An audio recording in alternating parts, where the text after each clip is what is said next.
Hi, welcome to Write More Light. My name is Sarah Elgatian. I am the marketing and outreach person at the Midwest Writing Center. I'm so happy to have you today. I'm also super excited. We're going to be having a guest who is a favorite person of mine, especially in our local writing community. Misty Urban will be on with me talking about our we're calling it the disaster anthology, and I think that might be a problematic thing to call it, but it's so catchy. After talking with Misty, of course, we're going to have fuzz on our shirts. We're going to have our regular free write, but my hope for today is that this free write will help you submit to the anthology. So, first up, I would like to talk about Misty, if nobody minds that. I'm a big Misty fan. In case you were unaware, I met her through the Midwest Writing Center, but actually read her work um, before I got to know her as a person, which is a really, really good way to be wildly intimidated by someone. Welcome, Misty. I was just talking about you. Um, I'm actually pretty glad you weren't here for it. It was Oh, compliments that I don't need you to I don't need yeah. you to hear. They would they would be particularly ironic right now since the best side of Misty is not showing with this switch to virtual learning and the tech problems we've encountered. It's at least at least it's a universal. Everyone is going through it with you. Yes, yes, I am not alone. That is for sure. It's funny because the class he was missing was yoga. And once you got in, they're like, be a plane, be a cloud. I need that right now. Need some yoga. Anyway, thanks for Make having sure me. you get some yoga in. So I'm just going to read your bio and then launch into my questions for you. Sounds good. Yeah, let's do this. Misty Urban is the author of two award-winning short story collections, A Lesson in Manners on Snake Nation Press and The Necessaries, which I actually don't have next to me. I was going to show you. I used my embosser on it and hoped Did that you it really? feel flattered. I should have been ready with show and tell. Where's my necessaries? You're holding Necessaries. Yeah, yeah. And where's my lesson in manners? Lesson in manners. I What I need right now. I Sorry. I got this embosser as a gift and like totally neglected it for 3 years, and now I'm obsessed with it. I love it. I have an embosser. I'm putting that on my Christmas list. Dear Santa. I'll find out where it was made because you have to. I mean, it's not just something that says book or whatever. It's got my whole name on it. Anyway, recent stories have by Misty Urban have appeared in The Manifestation, Fiction Addict, Sweet Tree Review, Literary Mama, and from Right Out Publishing. Her creative nonfiction's been nominated for Pushcart and Best of the Net Awards and has appeared recently in Sad Girls Club, Newsflash Fiction Review, River Teeth, Past 10. Ugh, I wanted to submit to Past 10 so bad, but it was like You should. I missed the 2020 version.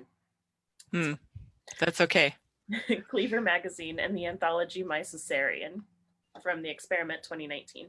She's the creative nonfiction editor of New Flash Fiction Review, a reviews editor for the Historical Novel Society, and founding editor of femliterate.net, a website for women in and of books. I would like a little bit, if you don't mind, of your background. I know that you oh my gosh, I always have the phrase in my mind until I'm talking to you. The mad women that you study. I This is a favorite topic of mine, and Yes. The um, Monstrous so Women. thank you. Yes. Yeah. So can you tell us a little bit about your academic background and your literary background? Sure, sure, sure. I started out as a business management major in college because I knew I wanted to be a writer all my life. And somewhere around 10th grade, I got the counseling that that's not a day job. You'll never be able to make money doing that. Who People lied to you? write in their spare time and then they have a real day job. So I went to this camp. It was like a career camp or some sort of statewide thing in the summer before I think my junior year or senior year. And they had a list of fields that were growing. And one of them was business consulting, management consulting. And I thought, I love to tell people what to do. That is obviously made for me. I get to write, I get to talk. It's perfect. I did the personality test. It matched. Like all of this career prep said you were made to be a consultant. So I got a career in business administration, a bachelor's of business administration. I picked my school based on the business program that they had and the affordability, of course. And I snuck into writing classes while I was there because I knew I was really a writer. I mean, I was writing in my spare time. I was sharing work. I was reading work. And I loved romances. I loved stories about women who just managed to get what they wanted. It was not what was going on in the real world, but it really struck me as a story type. I loved that happy ending for the female protagonist with adventures along the way. Like it wasn't just the love story that appealed to me, it was the historical. She goes on this adventure, she's got this grand dream. She has her own epic journey, and then oh yeah, there's this handsome, mate. It's usually a guy. That was just what was available at the time for me, but I branched out since then. But anyway, so my minor was in creative writing. My major was in business. I got a job with one of the top management consulting firms, and I did that for 3 years. And I realized I really hate this. This is not the career for me. I love telling people what to do. I love managing things. I love business. I took these entrepreneur classes. This is really a long answer, but I just want to write. And so after 3 years of that, I thought, what the heck am I doing? I don't have any dependents. I don't have any debt. I don't have any reason that I can't just go to graduate school and write for 2 years or 5 years or however long. So I decided I wanted to go someplace warm, and I applied to Florida State University, which at the time was becoming and is now since one of the top creative writing programs in the country, as it turns out. So by sheer luck and the guardian angels that guide me, I came to one of the best possible writing programs I could be in. And the colleagues were amazing, top notch. I learned so much from them. The writers were amazing. The art scene, I'd never seen anything like it. I was having so much fun. I was writing all the time.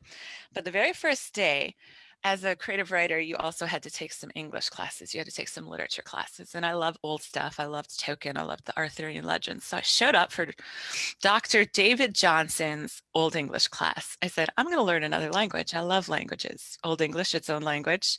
I walked in. He read Alfred to us in Old English, and the sound of this language, I was in love. So I asked around, I'm like, can I do literature and creative writing? Can I be both? And everybody said, do whatever you want. So I did. I got my MA there, and I took a literature class that introduced me to something called feminist and gender studies. And I said, hey, this is what I've been doing all along. I'm interested in stories of women. I'm interested in what the patriarchy does to women. I'm interested in Freudian theory. I'm interested in Marxist theory. I'm interested in cultural studies theory. I just loved the literary theory. It was a great new way to read. And of course, I loved the women who didn't behave. So I did my thesis. I switched from creative writing to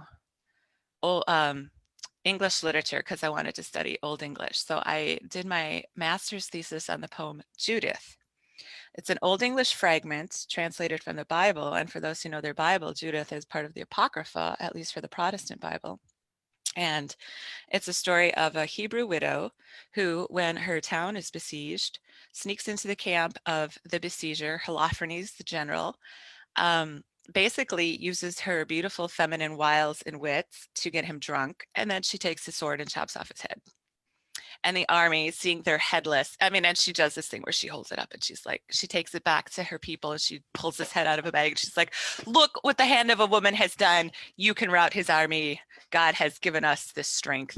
And so the army is routed, the Babylonians flee. Maybe they were the Assyrians, I forget. It gets reinterpreted, and the Old English really didn't care about being historically accurate. Honestly, what they cared about was this is a really fun story. And so Judith is lauded as this heroine through this murderous act, which is completely unfeminine, and I loved it. And that was what got me started. David Johnson, who was my mentor, had studied at Cornell. So he sent me up to Cornell, which was one of the few programs at the time. Again, dumb luck. I stumbled into one of what was at the time 3 literature departments in the country, as I later found out, that would let me get an MFA in fiction and a PhD in literature, Old and English Middle Literature, at the same time. I wouldn't have to stack them. I could do them back to back. So basically, in 5 years, the usual track for PhD, or at least as long as we had funding, you could get 2 degrees. So that's what I did. I did my MFA in fiction writing, and I wrote about women who just broke things. They were mean, they were awful, they were liars, they were cheats, they were hiding pregnancies, they were hiding babies, they were hiding bodies in the closet. That was what I was writing for fiction. And then what I was studying for literature was more feminist studies and just monstrous women. So I moved up from I had kind of not exhausted. That's not a topic you could ever exhaust. But I'd read everything I'd wanted to read in Old English, so I moved on to Middle English. And I discovered that the genre of the romance in Middle English is full of women who don't misbehave. And it's also full of women who shapeshift. So it's full of fairies who seduce men. It's full of women who are seduced by fairies and give birth to demon children. It's full of, there's one story in particular that I really fell in love with, the story of Melusine. Europeans know this story. I don't know why it's not known as much in English, but Melusine is absolutely the most beautiful woman you've ever seen. Half fairy, who cares? Half human. She tries to kill her father after he breaks a vow to her mother. There's triplet girls, and this is such a marvel that the father storms into the bedchamber when these girls are born and he says, I must see them. And his fairy wife says, you made me one promise when we met, and that was you would never see me in childbed.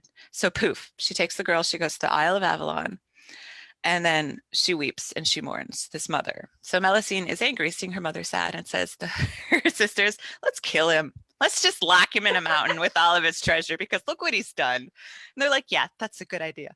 So she does. And she is thereby cursed for this act of parricide, shutting her father in a mountain.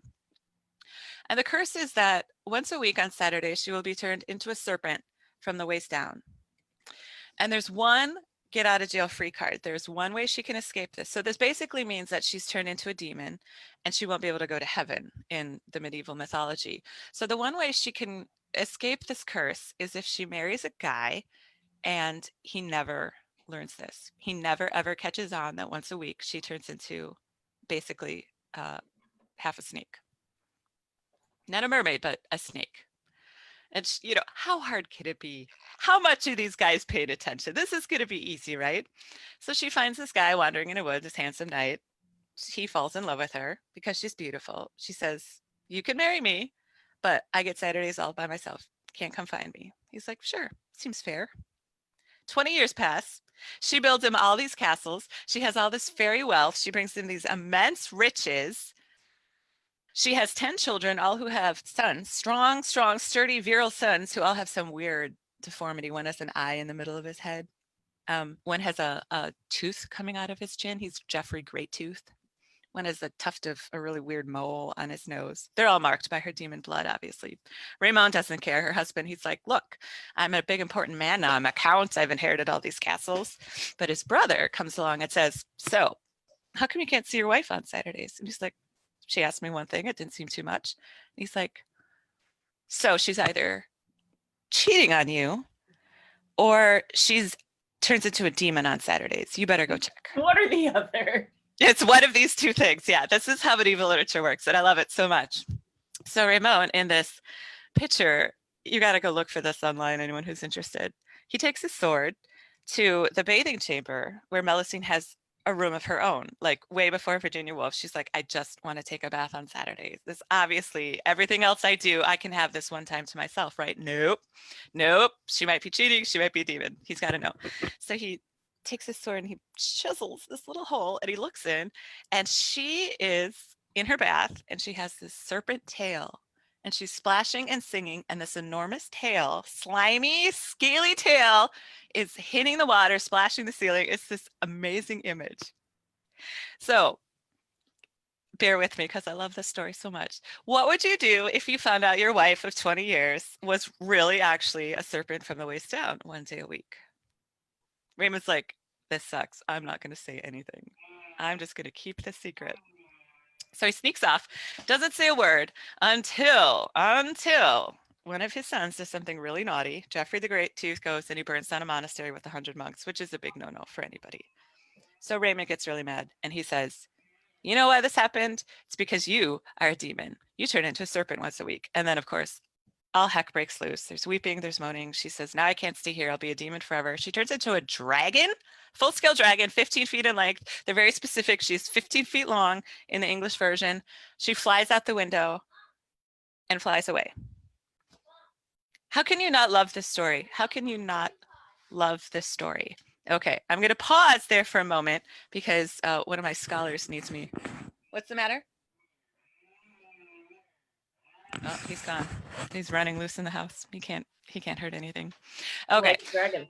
I loved this story. So I did my dissertation on Monstrous Women, Melusine. And later, my Melusine scholarship led me to get together with a couple other people who love the story as much as I do. And we did a collection of essays on it, which really exciting is now considered like the volume that has moved Melusine scholarship forward for the maybe 8 people in the world who care about Melusine. It's a big deal. You know, you get your little scholarly niche and then you try to add to it. So that was fun. I wrote on Melusine. I wrote on a couple other of Monstrous Women for my dissertation. What's that volume called? It's so the one my dissertation got published because it won a prize. How silly is that? More people than you would think love Monstrous Women. It's not the best, it's not the highest super production value. One of my last years at, the last summer I was at Cornell, I spent in Rome with the Creative Writing Institute. And so we were wandering through all these villas and I saw all of these pictures of Melusine. She's a huge icon. She's everywhere in medieval literature, sometimes called a siren, sometimes called a Melusine. She's on heraldry. She's this huge icon. And that was part of what our book was meant to do. So after this was published, there's two chapters on Melusine. And then when I was hanging out with some people at the conference that all the medievalists go to once a year, we said, hey, let's just do a book. So it's called Melusine's Footprint. And it came out in 2017 by Brill, who is a terrific academic publisher. They did a beautiful job on this book. And it's in the University of Iowa library. I go visit it sometimes. I used to visit it like once or twice a year before COVID. I would just go to the medieval section and say, there's my scholarship. So I've continued my interest in Monstrous Women. Some of the later stuff I've been doing has been on medievalism, especially medievalism in film. So a couple of recent articles have been about how certain novelists deal with medieval women and how film deals with medieval women and the tropes it uses, the stereotypes it relies on, which is actually the vocabulary it uses, which my argument is at this moment, not that far removed from what was current 800, 700, 600 years ago. We actually have not really evolved in our mainstream culture's perception of women, despite feminism, despite every advance we've made. So this is my thing. And then I continue to write stories about the tagline on my website is monstrous and misbehaving women, because I thought that should draw people in, right? I mean, these aren't well-behaved people. They're just not. I mean, I love it. A long, long answer, but you can tell when you ask an academic about their field of study and they can't stop. That's what happened. No, that's... Yeah, you can't shut them off. So beautiful. If you like Monstrous Women. Yes, absolutely. Can you then also tell us about Writers on the Ave? Writers on the Avenue. Writers on the Avenue is celebrating its 30th year of existence, which is really exciting. I consider it like the smaller niece or something of maybe the Midwest Writing Center, because sometime in 1989, a Penn chapter, this is way before I lived in Muscatine, but a chapter of Penn American Women was getting together, and there were some problems with being under Penn American Women. And so they said, well, let's just have our own writing group. And then a wonderful gentleman came along and said, well, how come men can't be in it? And they're like, yeah, how come? Let's open it to everybody. Let's call it Writers on the Avenue. They started meeting. It was really just a group of writers who got together to share work, support other writers. At some point, they got really serious. They started publishing anthologies. They had events and readings. They turned into an organization with a board of directors and a treasury. They went so far as to organize. Then they went through a couple of of lulls. This is what happens to organizations that are run by volunteers. People come, people go, people leave.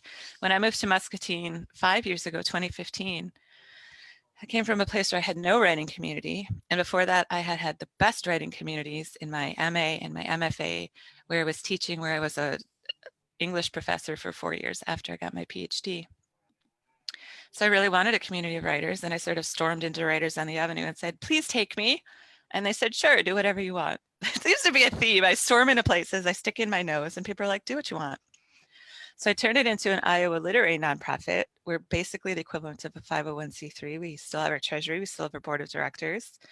We had our meeting on Tuesday, where a lot of us are trying really hard to come back together after the pandemic had put us very far apart. But we got back together. We're still sharing work. It's a wonderful community. Everybody is so supportive. Everybody is so great about encouraging each other. There's never been any meanness. There's never been any faction. There's never been any cliques. There is a 30-year anthology that we put out this year. That's kind of our fundraiser. So the way we try to get money is to sell books. So we have people contribute to that. It's available. It's called Everything Old is New Again, 30 Years of Writers on the Avenue. I would have had all my show and tell available if I weren't wrestling with. There it is. That's original artwork on the front. If you're driving from the Quad Cities to Muscatine on 61, you will pass this barn. It looks just like it. It's a great picture. So Writers on the Avenue is still going, and we are now talking about starting an imprint. We're going to call it Pearl City Press, because Muscatine, despite all of the efforts to rebrand, is still the Pearl button place. So anyone who's interested, you can go find us online at wordpress.writersontheavenue.com or PM me, or I can show the link on the screen. I put it in the comments. You're I couldn't add Writers on the Avenue for some reason, but I got the URL. Okay, good. Yeah, I probably don't have it set up right. One of these days we're going to get our own domain and have our own real Writers on the Avenue domain, like for reals. Okay, cool. Let's I mean, I love Writers on the Avenue. That's why I made you talk about it. But let's get to the meat and potatoes. Tell me about why we're putting out a 2020 anthology. What was Midwest Center Press. And...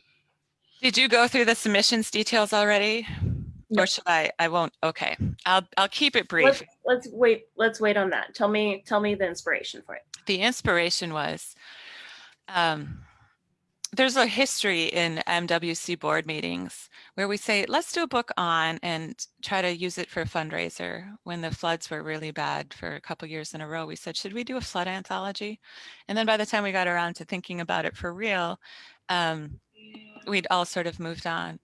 But Sue Collins, who's been a part of the board for a very long time, she's just a pillar, came up with the idea of, what if we did a disaster anthology? We could give some of the funds to disaster relief organizations, and it could be a historical record of what's happening. And we talked about it, and I personally got really fired up about this idea. What's happened in the pandemic? We went into lockdown. We all had to be really far apart with, all we had was our cats and our writing and our Zoom calls. And there was so much going on that we don't know about. And the more you talk to people, the more you realize everybody has a story. Everybody had a different experience of that. And then what other disasters have hit us in 2020? I mean, there was the derecho, which destroyed so many homes. There was more flooding. We've forgotten all about that so far. The George Floyd protests, the protest against police brutality, just the protests in general, things turning into riots that you think were going to be nice, calm assemblies, police being attacked, Black men and women being attacked in the street, economic insecurity, in spite of these massive infusion of funds, people are losing their jobs, people can't go to their jobs, people have to go to their jobs and are getting sick at their jobs. Our healthcare system is overburdened again. It's worse now than it was. It's a crisis mode around here. I mean, it is time to hit the panic button on COVID. And the smaller things, one of the things I thought about right away, for my own part, I thought, what about the people who are going to miss regular healthcare because the hospitals need to reserve this time. You hear horror stories about cancer diagnoses that were missed. What about people who are stuck in their home with somebody who's abusive or addicted and can't get away? There are no resources for them. What about our kids? Their kids were all sent home. 50% of Muscatine gets free lunch. How are we gonna feed those kids? You know, they're just almost everything is a disaster. What about people who have mental health struggles? How are they going to get help? You know, so we thought the more we thought about it, the more we thought there's so many different things that happened. There's so many different ways of looking at it. We don't want to get a collection of stories, though, that are just gloom and doom. We want a collection of stories that are about resilience or survival or coping or witness. So what we're asking for is for people to tell us their personal stories about what disaster hit them in 2020. And we're asking them to define your own disaster. It doesn't have to have a huge body count. It doesn't have to have thunder trees. It doesn't have to have cost you your home. It doesn't have to have a body count. But tell us what you went through. Tell us what you struggled. Tell us what you saw. Tell us what you experienced. We want to hear those stories. We want them as a historical record. We want them as a way to communicate with other people so that we can kind of reach out and feel less alone. So that's my pitch. Send us your stuff. Define your disaster. Send us your stuff. Tell us your story. I love hearing you talk about it. It's so much better than me talking about it. I don't know. There's so many stories. Can you hear what's happening outside? Is it construction or does it hurt your ears? a police chase or no? I got my headset. I think of this as my captain's chair now. I got headset going on. So I was thinking about submitting, and I was thinking about submitting a piece about, well, one of two things. There are two things I've been working on since March, basically, maybe April. And one is all of there was a prompt. I took one of those free generative writing classes with Iowa City Poetry. Super. And the prompt was to write about what you've lost. And I wrote about it in a really nice way. Because I was working retail, and I was recently, I had been doing this job that was 9 months out of the year. So I was recently out of that. And I was thinking all the things I lost were things that stressed me out. So that would have been a more positive piece. Mm-hmm. And then I was also thinking about submitting a piece. Obviously, I'll figure out what I'm doing when the time comes. But I was also submitting a piece that's really an ode to a friend who's a nurse, which would also be a positive thing. She had like a week's notice, and she just packed up and went to Navajo Nation to work there. God bless the healthcare workers. Neither of those are about personal disaster, right? Those are both gratitude. Would that be okay? Yes, absolutely. I think that the only solid guideline we're going to adhere to is that it's something that happened to you roughly in and around or because of 2020. I mean, those are the criteria. Because of the direction of where we want to sell it and what we want it to do, we're thinking of sticking largely to contributors who are from the 6 counties in the MWC service area. Which are? Ooh, good question. Rock Island, Clinton, Scott, Muscatine. Yeah, Clinton, Scott, and Muscatine on the Iowa side, Henry, Rock Island, and Mercer. There it is. I was going to say Henry, and then the map in my head just disappeared. Yeah, I know. I was just thinking how funny, how really divisive the river is, because I go up and down on the Iowa side all the time, but to venture across to Illinois, I need a really good reason. Even though it's closer. They're good people. They look just like us. They eat our food. They speak our language, but that river is just so big. I don't know. No, truly. Rock Island is closer than. I'm bleeding somehow. Oh, no. Sorry. Rock Island is closer than Muscatine, and yet, for me. Yeah, it's some sort of ancient way of thinking. Like, we will only cross the river to trade. I used to love, there was something that went around on the internet that's like, you're from the Quad Cities if, and it was like, it's long distance to call someone you can see across the river, That's funny. but not. You think about it. Yeah. I mean, we don't have long distance calling anymore, but Right. No, and we have in Muscatine, we have the Becky Bridge, the Norbert Becky Bridge, and it's this beautiful thing. I mean, you should just drive across it for fun, right? And there's land on the other side. There's core land. You can go hang out at the dam. You can go hang out by the river. Those six service areas, but they're not a hard line. We will consider submissions from friends of the MWC, good submissions.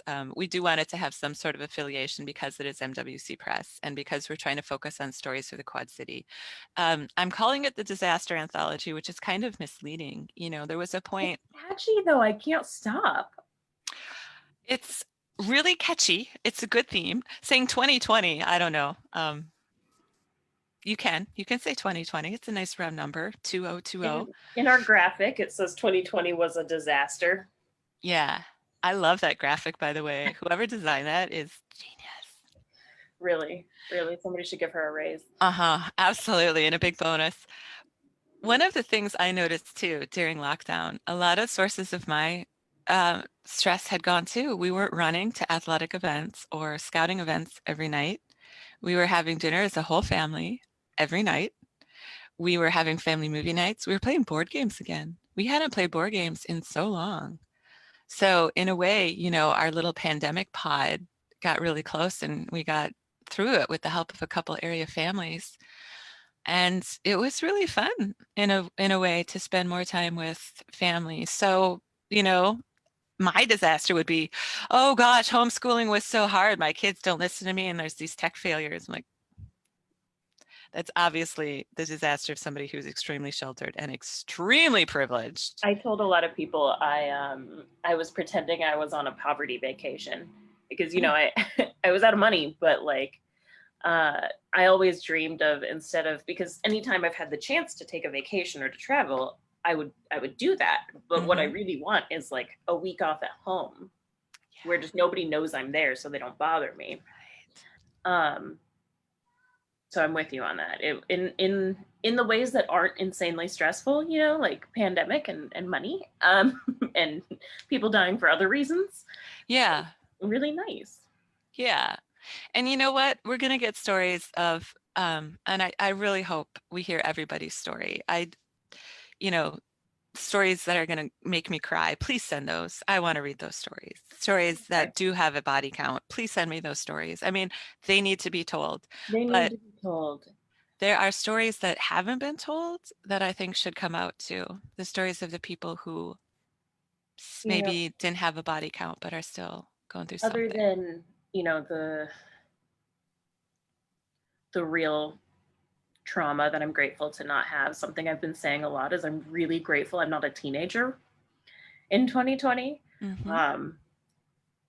So I really want to hear teen stories too. I would love to hear stories from our young writers. Yeah. I can't imagine how I would have dealt with any of this at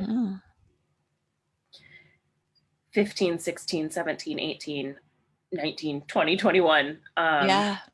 I can't imagine how that would feel. So I really want young writers personally, and I know you want non-writers. Non-writers, yes. So this is a big thing of mine too. If you don't feel like, to anyone who's out there, well, we're talking to writers. So if you know somebody who has a story, who has something they want to express, but is, going to give you the line, I'm not really a writer, interview them, do a Q&A with them, ask to record them and transcribe it, or ask to record them and contact me or Sarah and we'll transcribe it. We really want to hear what people went through. It doesn't have to be poetic. It doesn't have to be perfect. Obviously, we will, read with great joy and relish what the writers send us. But I want this to be a variety. I want this to really show what people are going through in the QC. So someone who is a police officer who had to work in an environment where people were legitimately or vehemently or undeservedly, whatever adjective you want, putting police lives in danger or protesting against police. Can you tell me how it feels to have to defend the rights of somebody who wants to take away your job and doesn't appreciate the sacrifice you're making. How do you deal with that?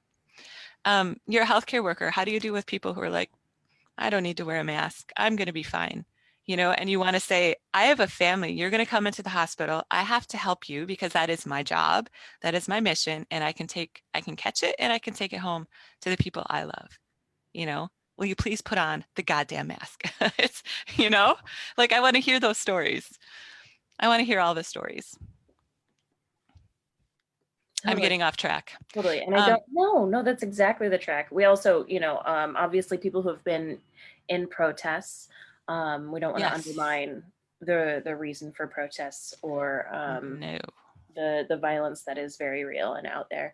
Yeah, Um, I want to hear those stories. people who haven't been able to go outside at all, I think we're all in our own little bubbles and thinking that our personal experience is the normal experience, and it's just not. This is too weird a time for anything to be normal. Yeah. So don't think for a second that your story isn't valid. Right, right. We want to hear from everybody, you know, what you went through. Now, will you be submitting? Will I be submitting? You know, I thought about it. I'll probably end up doing an editorial introduction because I'm the editor.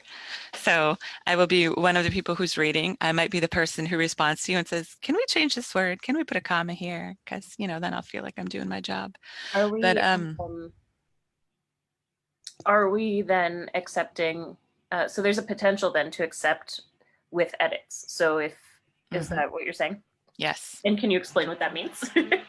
So if you you know, we're looking for the good stories and we're looking for polished work, we'll take it gladly.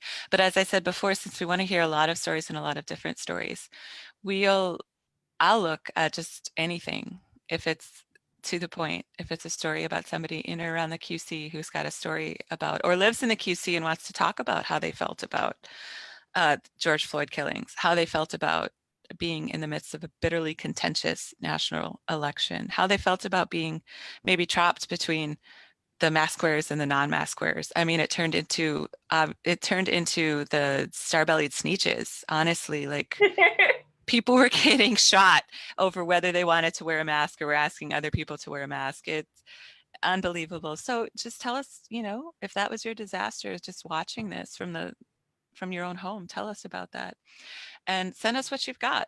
And if we feel like it's could use a little shaping or it could use a little something more, we'll be happy to add our thoughts. But obviously, you are the authority on your own story.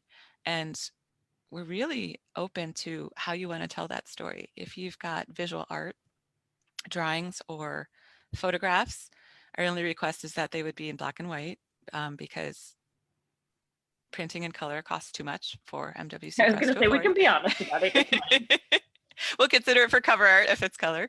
We're interested in fiction stories. If you want to write a story, it doesn't even have to be based on your own experience. Write a story. You know, part of the point is part of what we're getting at is not just a historical record and not just a way to communicate, but writing itself is so cathartic. And this is why we have these sessions. You know, this is why you're here, Sarah, to get people to put that pen on the page, to do that work, to start to process their own experience, to start to think about what happened. So any way you want to do it, essays doesn't have to be very long. We're thinking about maybe 4,000 words is our top limit anyway for things. So not an immense number of pages. It can be as short as you want. It can be poems. It can be hybrid. I know lots of people who work in multi-genres or like to cross genres or really want to flex the borders of creative nonfiction, and I am all in for that. And just to restate, sorry, I had to kick my cat out and looks like he destroyed something. He eats books when I don't pay attention to him. It is genius. It's Yeah, genius. yeah. They Um, can be so vindictive, those felines. he used to, when he was a kitten, when I was reading, he would bite the book I was reading. Yeah, Anyway, on the yeah. other side No, of look at you. Did you? You? She heard you. Did you see her? She was thinking about it. It's like maybe then she'll get out of my but, chair. um, on the other side of the Pandora's box too, we do want stories of hope and stories of gratitude. Like I said, in the beginning, I was so financially insecure, and yet so grateful to not be out of my mind anxious about being somewhere on time. Mm-hmm. Um, Out of my mind grateful to be able to spend time where I'm not just exhausted with my spouse. Um, Mm-hmm. there, there are silver linings. I think that's where things are going to tend. I think that's human nature. Why do we tell our story? It's Not not to not to undermine the usually disaster, but also like not to stop you from submitting if you don't feel like you have a disaster. right. Right. I want to underline that too. And I think ultimately what the volume is going to tend toward, even without our prompting or my editorial scalpel, will be those stories of resilience. There's only a certain type of character who wants to tell their story for pity. Most of us tell our stories to alert or share or communicate and create a connection. You know, this is what I went through. Tell me what it was like for you. And people have been so resourceful. People have been so resilient. People have been caring for each other. Those aren't the stories we see on the front lines. Those aren't the stories we see in a lot of mainstream. But in a time of crisis, there's a significant portion of the population where they feel that tend and befriend instinct. They don't hunker down. Some people are buying all the toilet paper. There's a type of person who's really scared that I'm something interested in that person's story too. Just they so need is going to be making it work taken here. away. Tell us what that's like. That's a legitimate fear. That what are you going to do when you run out of toilet paper? And it's interesting because I see those instincts clashing, and I think that really has played out on a national level as well. And I feel them both, and I'm conflicted between them every day. I need to, have enough for my family. My family needs to survive. I have to feed my kids. But then my community, like I'm only as healthy and safe as my community is healthy and safe. So I feel that tend and befriend too. Like, let's share what we have. Let's hunker down together. Are you okay? What can I do? So I'm hoping that ultimately we'll get all of us as a nation, as a globe, as a people on this planet are going to get towards that tend and befriend because we're going to need to for our own survival. But I will read anything that comes in, and I can't wait to see what you've got to say. For sure, for sure. And also, if you're worried, like you're outside those 6 counties, um, either message us, on any social media. We're on most of them, or send us an email to ask. But probably just submit anyway. Yeah. Um, what do you have to lose? Exactly. And you know where I live, right? So you could probably find me and be like, why did you No. reject my piece? No, don't come to my house. We're in quarantine. But do send me your work. Yeah. And if you can message us on Facebook, Instagram, Twitter, Hmm. email us. We've got an email address that you can use specifically. Make the subject line Anthology Help. That is submissions at mwcqc.org.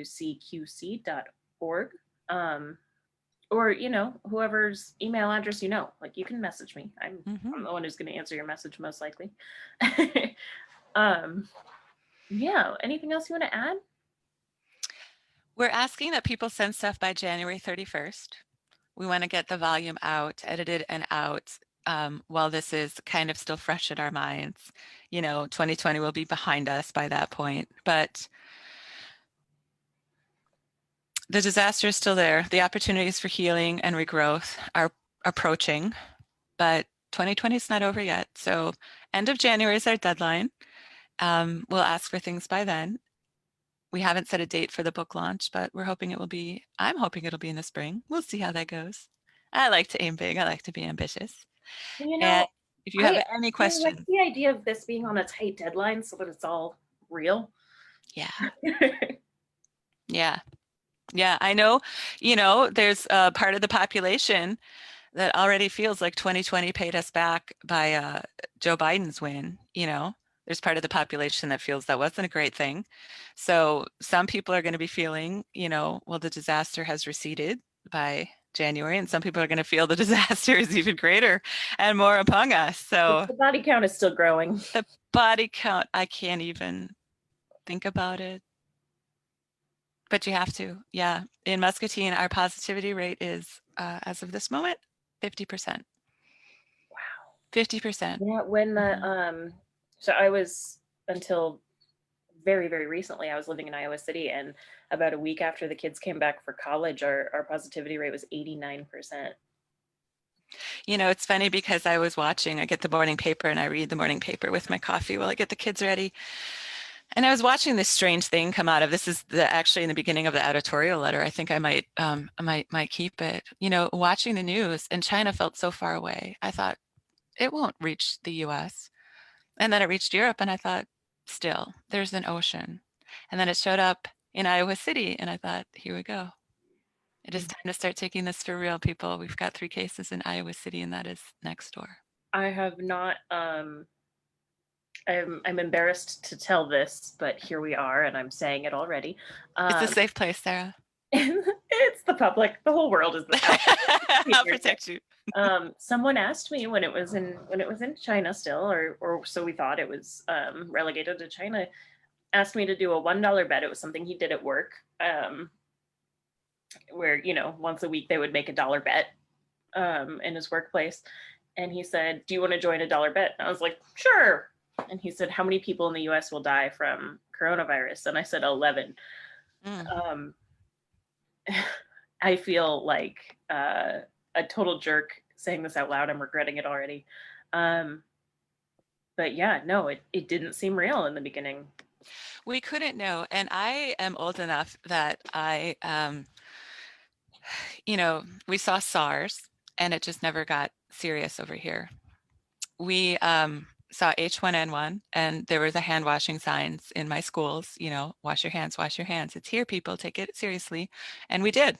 We washed our hands and then it went away. It It went was like, away. haha, we got so scared for Yeah, nothing. That's I so made silly. I made some tasteless jokes about that too. I was in my first year of college for swine flu, and schools closed down. I was in Chicago, um, and we threw a swine flu party. We made balloons out of rubber gloves.